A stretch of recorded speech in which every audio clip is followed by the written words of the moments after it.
Oh, have you been to a salon in another country and had these issues? I just want to know that I'm not alone.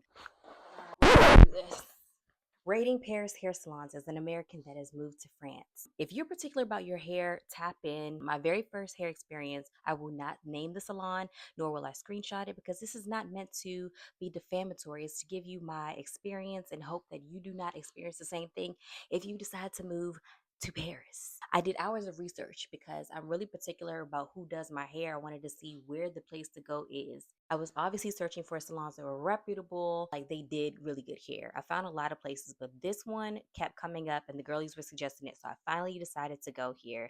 I was super excited. I sent a message to them on WhatsApp to say, hey, I made an appointment, and I think I asked them a question and I saw that they read it, but they didn't reply. No worries, things happen. I show up and I say, hi, I have an appointment. And the person at the desk is like, oh, you speak English? Basically, just dismissed me. Now, one young lady was kind enough to come over and she spoke enough English to help me. And the hair that I'm currently wearing is the hair that I got the first time. This hair is naturally very curly. I'll put this video here to show you that it is possible for this curly hair to go from that to this, and I did it on my own.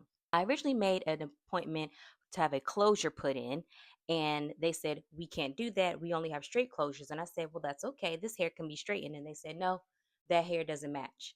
I was not about to argue. I don't have the wherewithal. I speak very little French. So I said, you know what? It's okay. We'll do an open weave. We call it a leave out in America. Now, let's get into some pros and cons. Pros, like I said, good reputation. They do sell hairs, and there's at least one English speaker if you do not speak French. The cons, I would say being dismissive due to the language barrier. That's a thing, and I expect that in a lot of places. But let's be solution oriented here. Let's bust out Google Translate. Let's do what we can. I try to come into places already translating the page, and I try to even come in knowing a little tiny bit of French. But when they're not meeting me halfway, it's a really disheartening experience.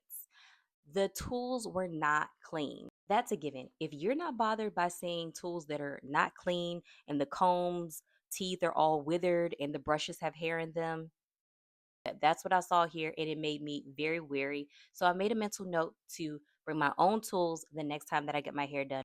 And the last con that I'll say is they do need to do better techniques as far as your natural hair. I see a lot of salons here do great work on the weave, the extensions, the wigs. They can slay that, they can lay that, but when it comes to the real hair, they're very rough, or there could be some more education and practice.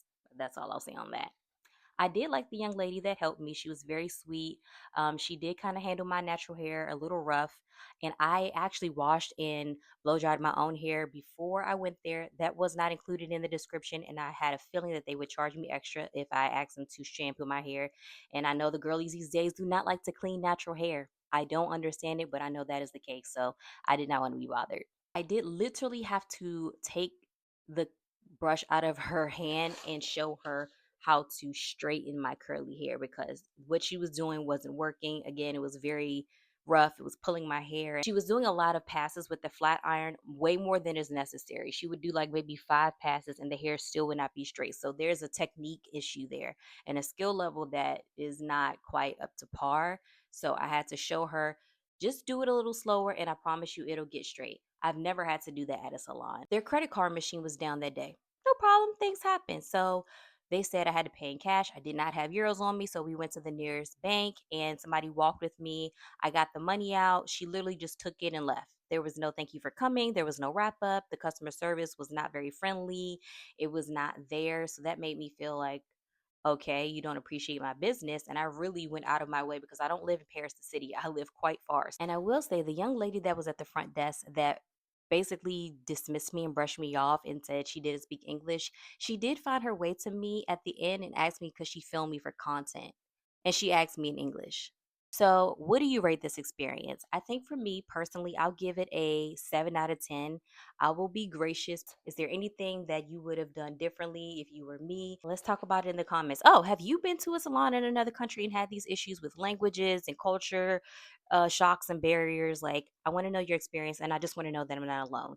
But if you're going to Paris and you're moving here officially, pack your patience, learn as much French as you possibly can, translate things ahead of time, make sure that you know the price ahead of time so that nobody gets over on you, and take it with a grain of salt. It's all a learning experience, girl. All right. C'est la vie. Bisous.